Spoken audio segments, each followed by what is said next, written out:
Bona tarda. Buenas tardes. Estem aquí per parlar sobre sexili i ruralitat. Estem totes vinculades d'alguna manera a l'associació LGBTI de l'Alt Empordà i aquesta xerrada ha estat organitzada pel SAI de l'Alt Empordà en col·laboració amb nosaltres. Per tant, gràcies SAI, gràcies associació. Som-hi! Per començar, introduir una mica els termes, no? Què entenem per sexili? Seria una tipologia de procés migratori que va ser proposada per Guzmán, un sociòleg puertorriqueño, l'any 97, i que, de fet, ha estat recentment mencionada a la nova llei trans estatal. Es tracta d'un terme que no està introduït encara a la RAE ni a l'Institut d'Estudis Catalans, però la voluntat és fer palesa una realitat que no s'ha estudiat. No? A la nova llei trans defineixen el sexili com l'abandonament de les persones LGBTI del seu lloc de residència per por a patir rebuig, discriminació, violència i que es dona especialment en zones rurals. Per tant, l'Alt Empordà, al ser una comarca que està conformada per 68 municipis i la població està bastant concentrada en petites ciutats, però també hi ha una part important de la població que viu en zones rurals i per tant és un fenomen que pot tocar-li particularment. El que he vist al Pla d'Acció LGBTI comarcal que vau fer des del SAI és que un 25% de la població de la comarca viu en municipis de menys de 2.000 habitants.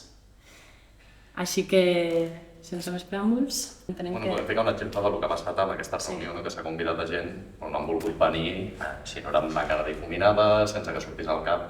Així que jo crec que el terme sexili es comenci a estudiar una miqueta és important.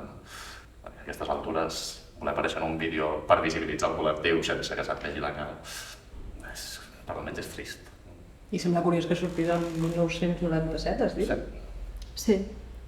Encara no? O sigui una cosa pot parlar de... Sí, que passat 30 anys. És curiós. Jo sí que, referent a la definició que comentaves sobre el tema d'evitar la discriminació o la violència, jo crec que també té una altra dimensió, no? Que és el fet de no poder viure en pau la teva identitat o la teva orientació sexual al lloc on vius.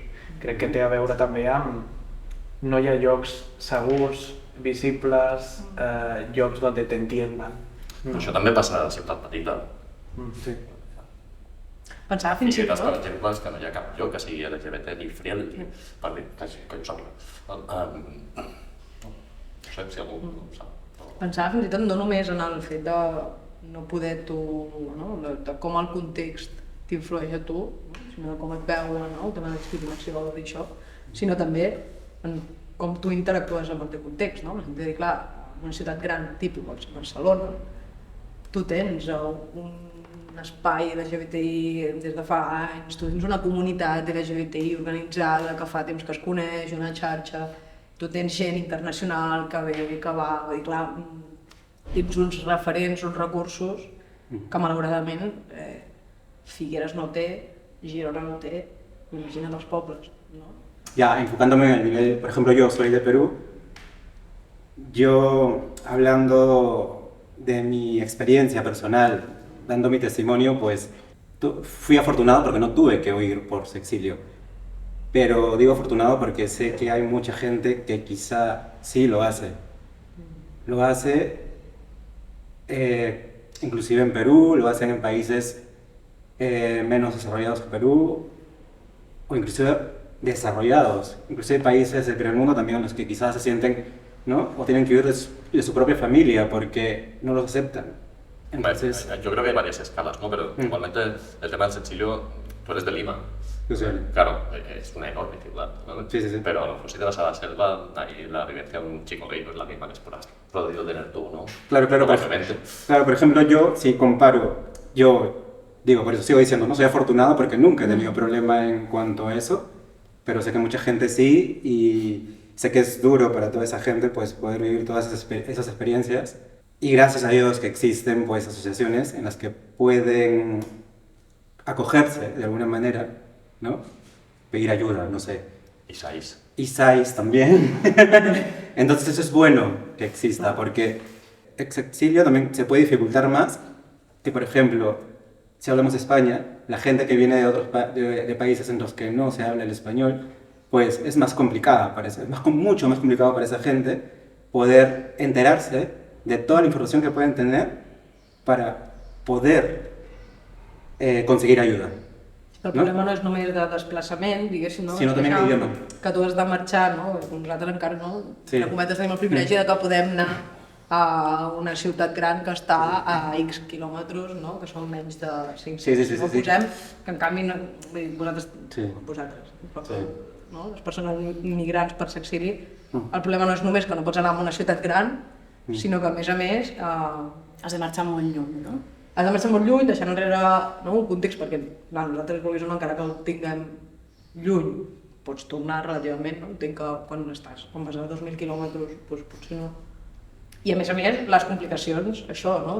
Sí, de l'idioma, per exemple. Recursos, que segurament requereix molt més recursos econòmics que desplaçar-te a Barcelona, y idiomáticos, ¿no? El idioma es muy importante, claro, porque los limita demasiado. Claro, con lo que nos estás contando, sí. ¿No? En tu experiencia, sí. Ser del colectivo es una característica más, ¿no? Sí, una característica más. De tu recorrido. Sí. Y puedes sufrir ciertas discriminaciones por ser del colectivo que se suman a discriminaciones que puedes sufrir por ser una persona migrada o sí. Que está en una situación administrativa no regulada, no sé cómo. Es que nadie está exento, de hecho, ¿no? Exacto. Y de hecho es uno de los temas que quería sacar, ¿no? ¿Qué ejes pensáis que pueden afectar la vivencia de ser LGBTI en un entorno rural? Más allá de la orientación de género, la expresión de género, identidad. Bueno, jo és que penso que ser LGBTI no és una característica. Qualsevol altra és una definició. I tens l'ull d'aquest color, igual que tens l'orientació que tens. Referent al que comentàveu abans dels exilis, sí. Que un és d'opressió que ens creua i que té molt a veure amb com està construïda, no? L'àmbit LGBTI, mainstream, no?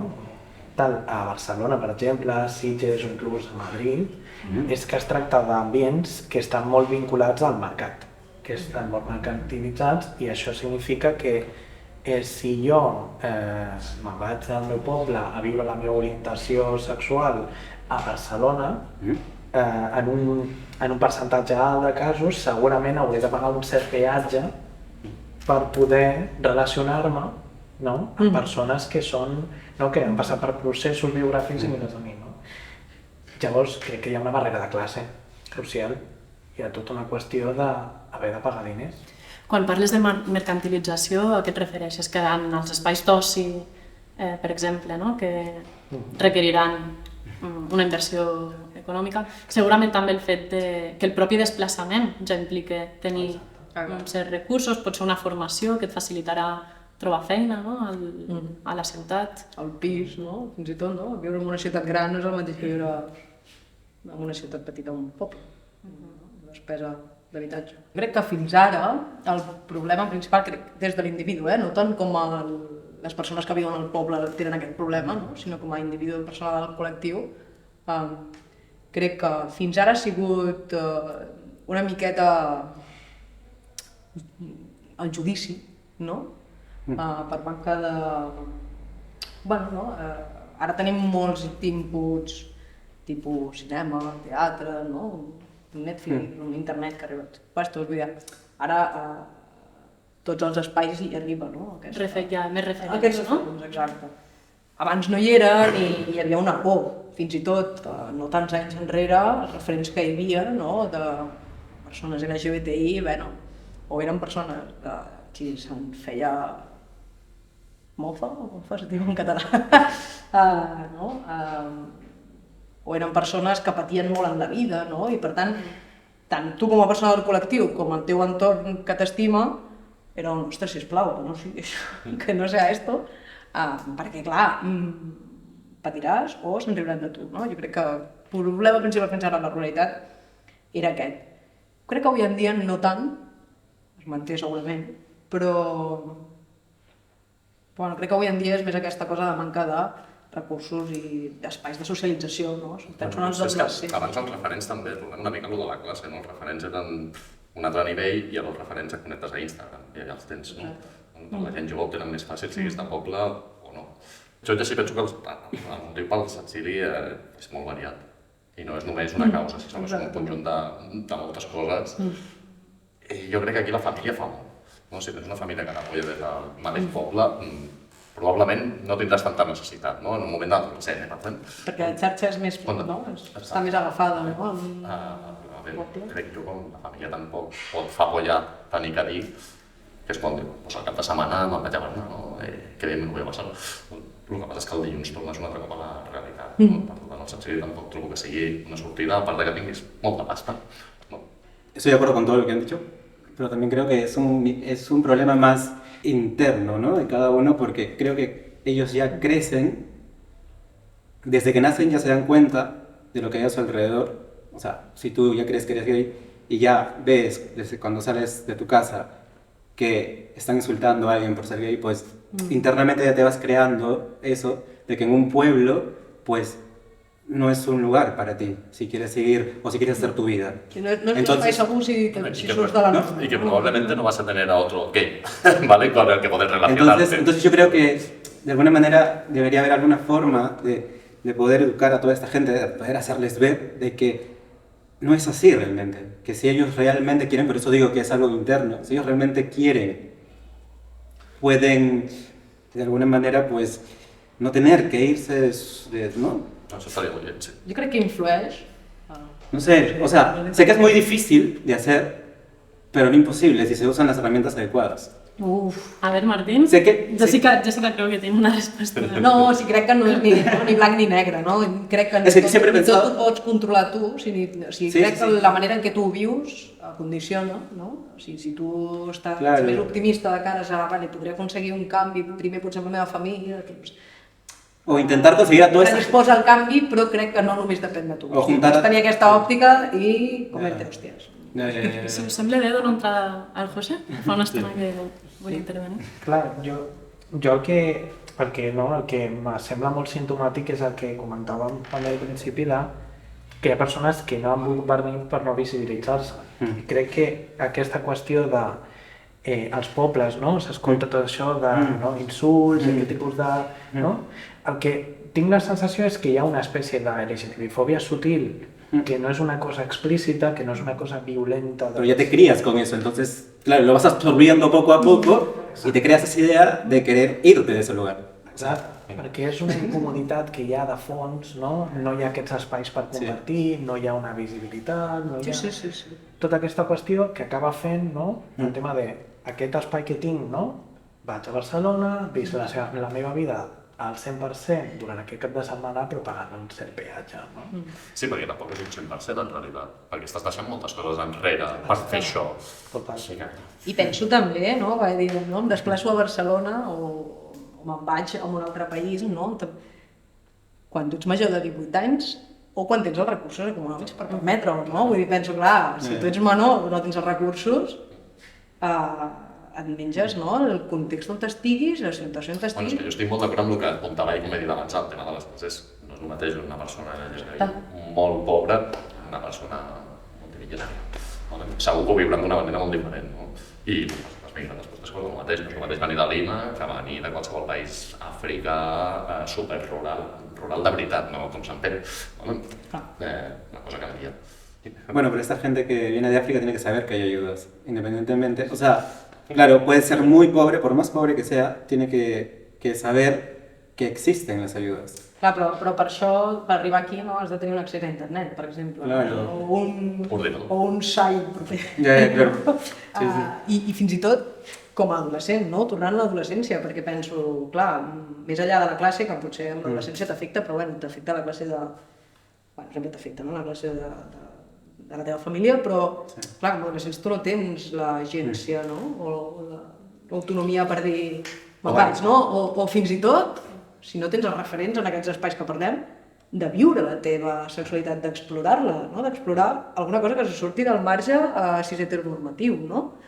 No tens la possibilitat i vius amb aquest armari imposat que tu no ets conscient que estàs en un armari, no? És aquesta adolescència robada, no? Que comenten en diferents espais. I dir, clar, jo què sabia, no? Fins que vaig poder anar a Barcelona o a trobar aquella persona que no estava... Vaig tenir edat per veure l'Eden de Sego. M'esteu fent pensar una cosa, aviam com ho resolvo. És que potser les persones més privilegiades, que són les que més podrien contribuir a que hi hagués moviment a nivell de teixit LGBTI, són alhora les que poden escapar-se per viure les seves experiències fora de l'àmbit rural, no? I seria un peix que es mossegarà a cua, no? Sí. Perquè no et visibilitzes, com no es visibilitzes no es genera moviment, aquí no hi ha LGTBI-fòbia, aquí todo es perfecto, però hi ha aquesta situació sutil. Però si aquest missatge dintre del col·lectiu jo trobo que abunda. Sí. Jo és que mai, a mi mai m'ha passat res. A mi hasta em costa de creure, però dius... No, Quants anys de veritat mai ningú t'ha dit maricón? No, és que no me lo creu. És que no me lo creu. No, això i fins i tot que no ho hagis viscut com una agressió, perquè maricón està molt acceptat, no? Sí, el mateix col·lectiu hem normalitzat molt, el maricón, mollera, perquè els utilitzem, i ja tampoc hauríem de fer-ho, no sé. Jo crec que està bé, però amb una miqueta de consciència. Volia demanar-vos una cosa. Aviam, quina forma penseu que té el teixit LGBTIQ+, de l'Alt Empordà? Són persones que tornen a casa després d'haver viscut fora, són persones que busquen viure en un entorn rural però que no sigui el seu entorn d'origen, no? Per escapar a l'etiqueta. No hi ha dades sobre els exiliats, val? De moment, i els exiliaris, però n'hi haurà, tal com...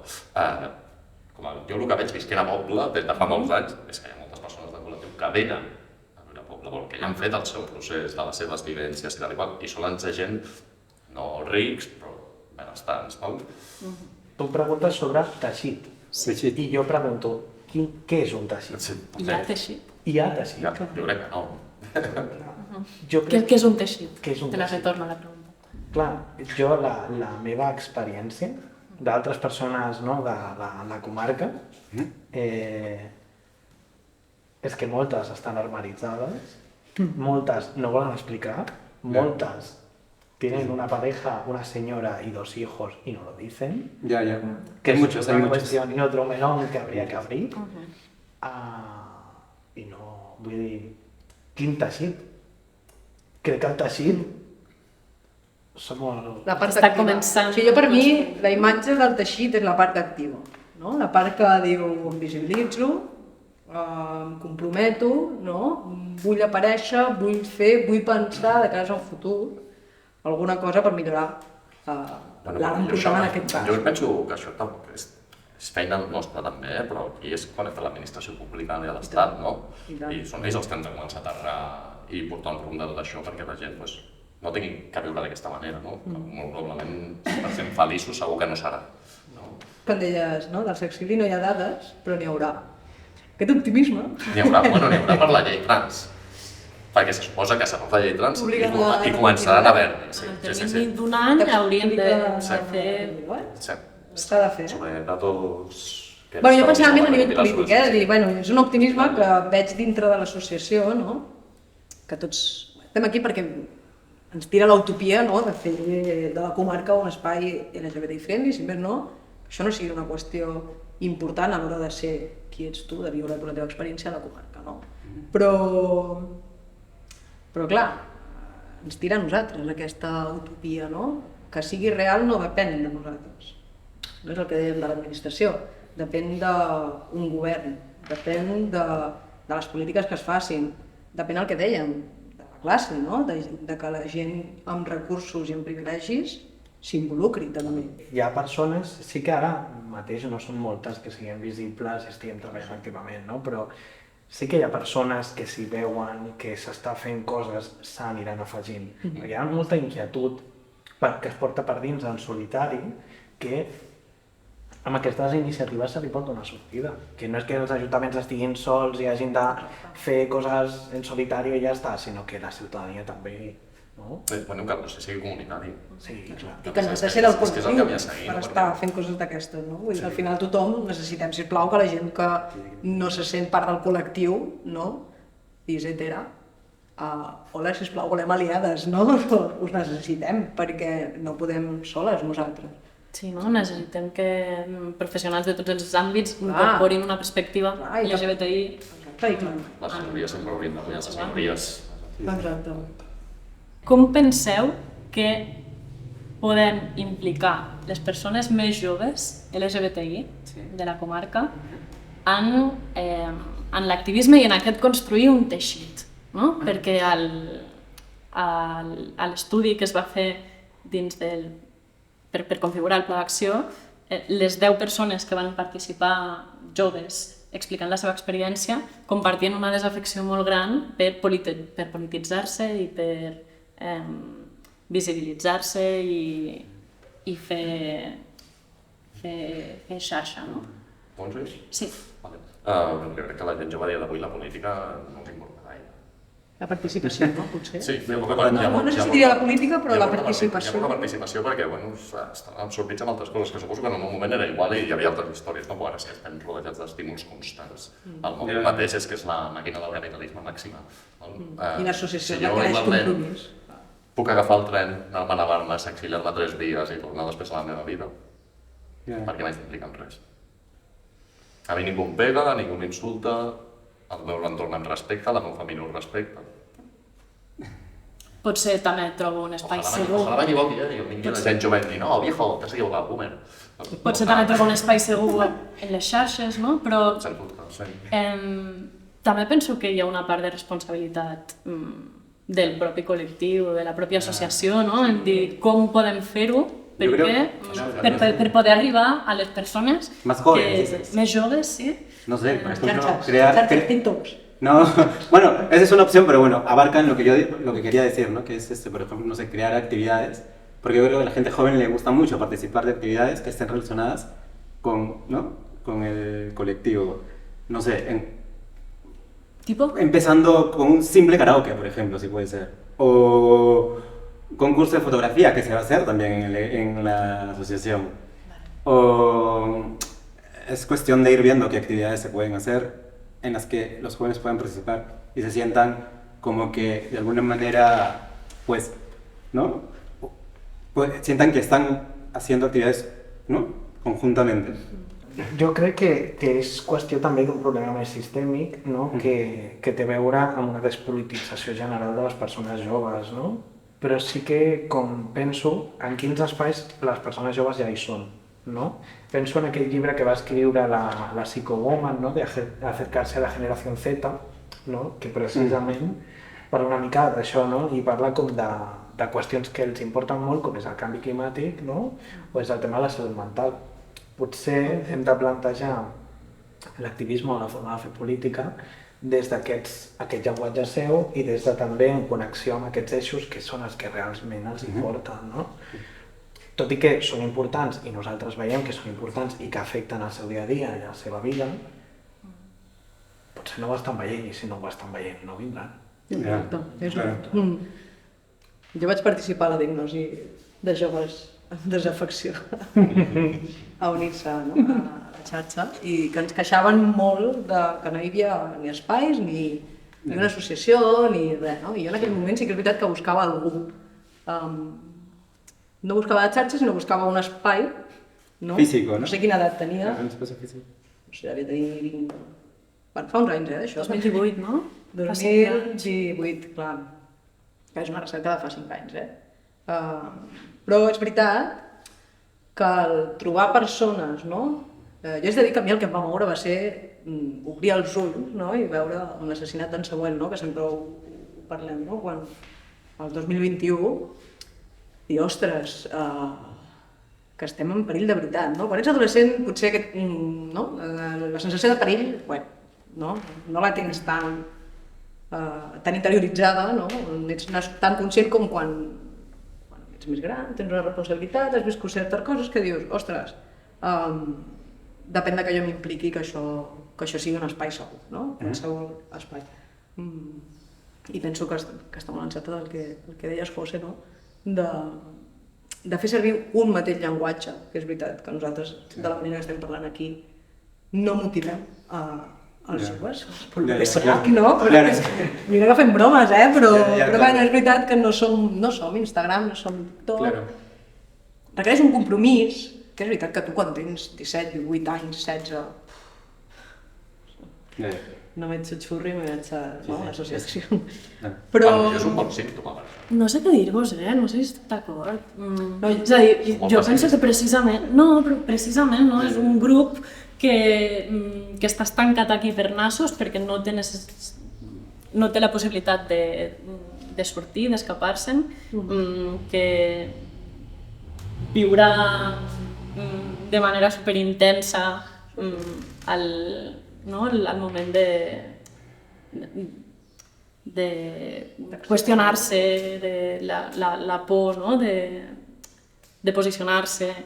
Crec que és un grup en el que precisament necessita molt espais de trobada, d'intercanvi. Sí, totalment d'acord. I que volem oferir-los els espais necessaris també, Però és veritat que necessitem la implicació del jovent per crear espais segurs i que motivin a la gent jove. Calen referents joves, que facin que vinguin els altres joves. No són fàcils de trobar.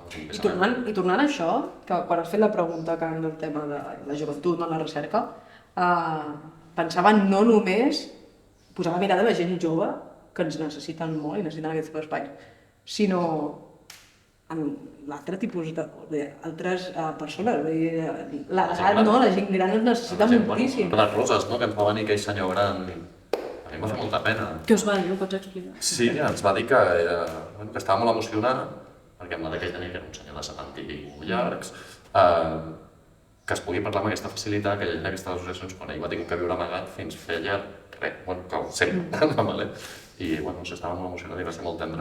I necessitem aquesta gent perquè no se'ns oblidi. Torno al fet de que ara mateix, entre cometes, moltes, estem bé.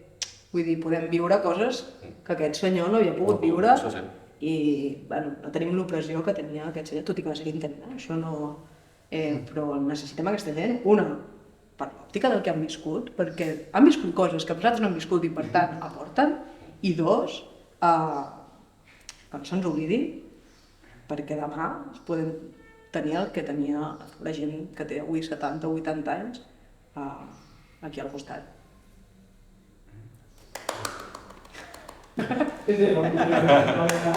Gràcies.